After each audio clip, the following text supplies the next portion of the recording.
Independent Electoral Commission, that's the IEC, has urged South Africans to come out in large numbers to take advantage of this weekend's voter registration.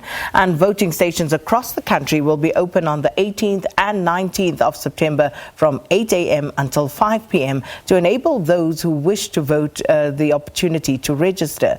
Now, the IEC says that a total of 48,899 registration officials have been trained to undertake the registration procedures, and 23,151 registration stations will also be in operation this weekend. The Commission has given an assurance that the safety of voters and staff will be a key priority. So for more on this, we join now by Mosotho Moepya, who is the Commissioner at the Independent Electoral Commission. Mr. Moepya, welcome to Morning Live once more.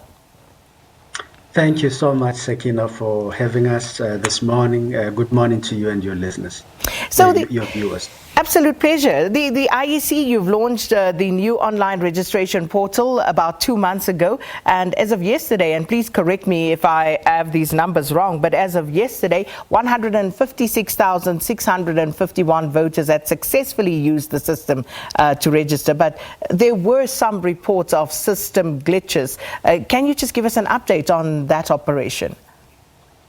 Yes, we are nearing 200,000 on the online registrations.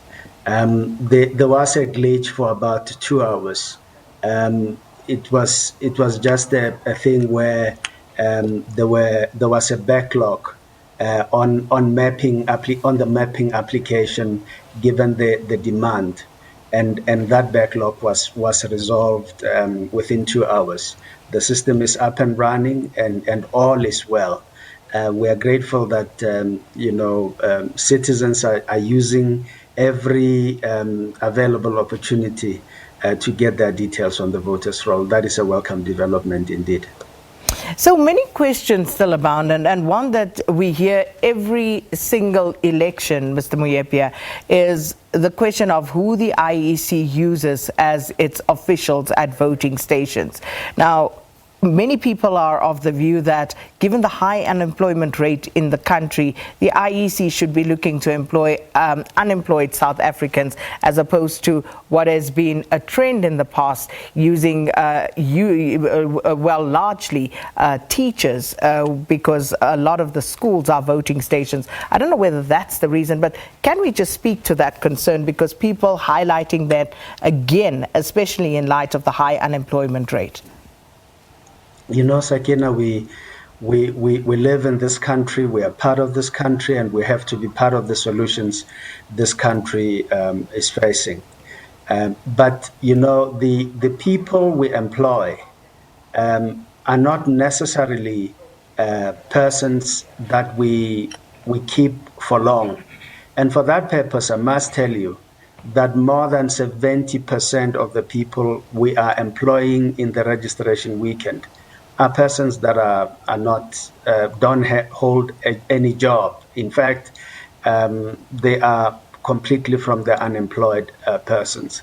There are instances where we will go to facilities and have to employ, people other than those that are unemployed.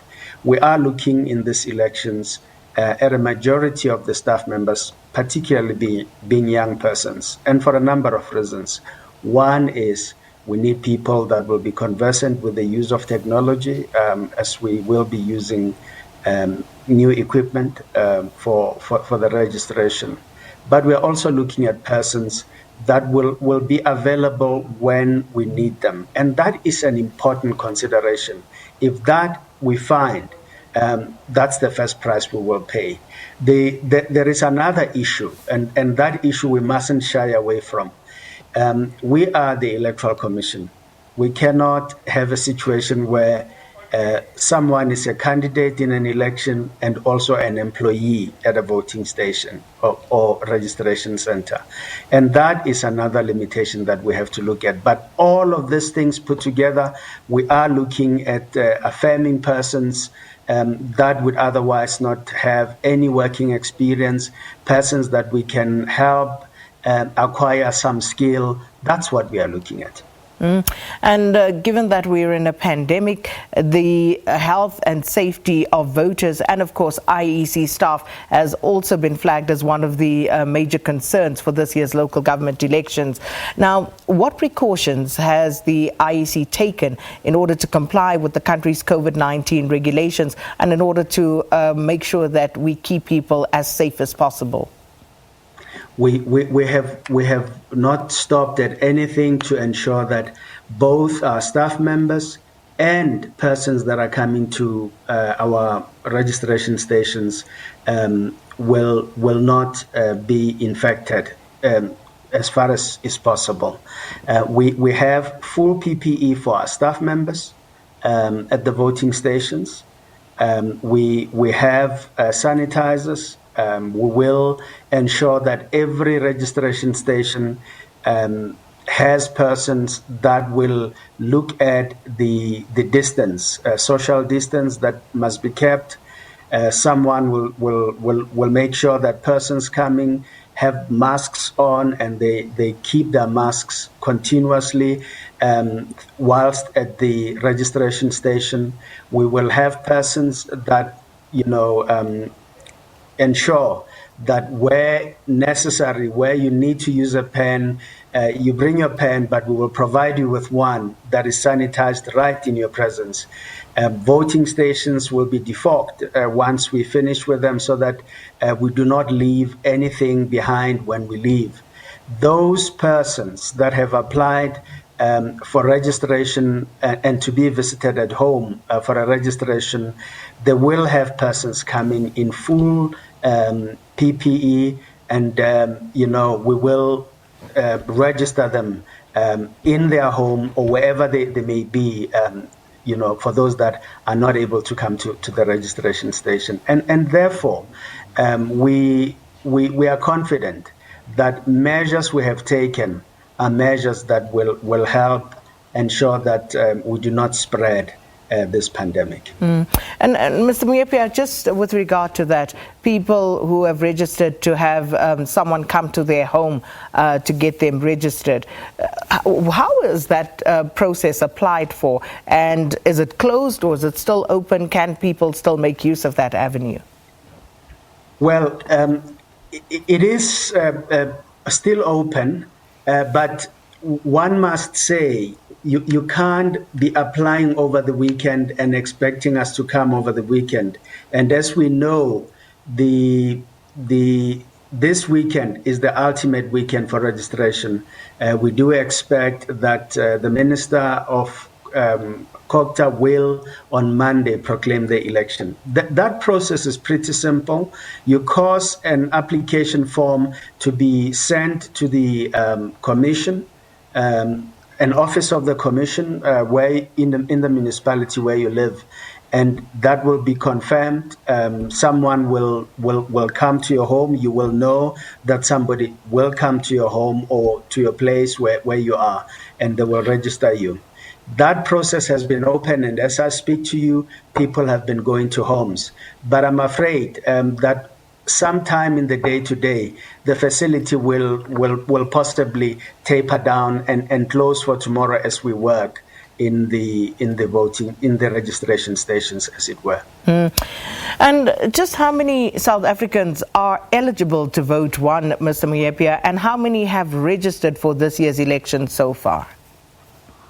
Well, let me start with the last question. We have 25,677,484 registered voters as we speak. On the numbers of persons that are eligible to register and to vote, we understand that number might be just under 34 million. But you must remember that registration and voting are voluntary. We want to encourage everyone that is eligible to register and to vote to do so. Unless you are registered, clearly you cannot vote. But unless you are registered, you also cannot nominate a candidate, for these elections. And you yourself cannot stand for elected office. And so it's important to have these options available to you. And all of those options become available by merely registering as a voter. And then, Mr. Moepya, it's going to be the first time that the IEC uses the new voter management devices this weekend instead of the zip machines that we've come to know, which have been in use in the registration process since 1998. How reliable is this? Because, you know, people will complain about everything at this stage. And with regard to internet connection, where it may not be strong enough or strong enough signal available, how reliable is this particular system? You know, on the question of reliability, they must be absolutely reliable. They are new. They are, you know, they don't have wear and tear. There's no damage. They should work as well as they should. But I must say, and I must say this with humility, you know, machines are operated by people. Someone will struggle a little bit, perhaps, or will be nervous when they need to operate the machine, you know, initially. But we do expect that whatever challenges of these novel machines we might have in the morning, that shouldn't last, you know, for long. It should be someone getting used to it, working on it, and dealing with it. People have been trained to work on these machines, but it is possible that tomorrow morning we have to replace staff members. We bring someone who has not been exposed to this and will be exposed to it in the morning first thing, and those teething problems may be there. We do not expect anything major. And we do expect that by close of business tomorrow and on Sunday, it'll be business as usual. It'll be calm. There should not be any comebacks, certainly. We're out of time, but I just have to ask you this before we go. The Democratic Alliance taking the IEC to court on that decision to reopen the party candidate system. Are you concerned that depending on the court's ruling, this could hamper or have some sort of impact on the electoral timetable? Well, at the moment, any amount of time we take away from the from the duty of getting on with this election is a concern. But you know, we live in a constitutional democracy where there are issues that concern anyone. Those issues must be resolved. We urge political parties and citizens not to to divert attention as far as is possible. But in respect of the matter that is before the court, we are quite happy that the issues will be ventilated before the court, and the court will make a decision. We are confident that the decision we have taken is a correct decision. Well, quite a few emails coming in and also other messages. This one says, IEC officials don't even know the voting rules. I was denied voting because on the voters roll they had me on my husband's surname.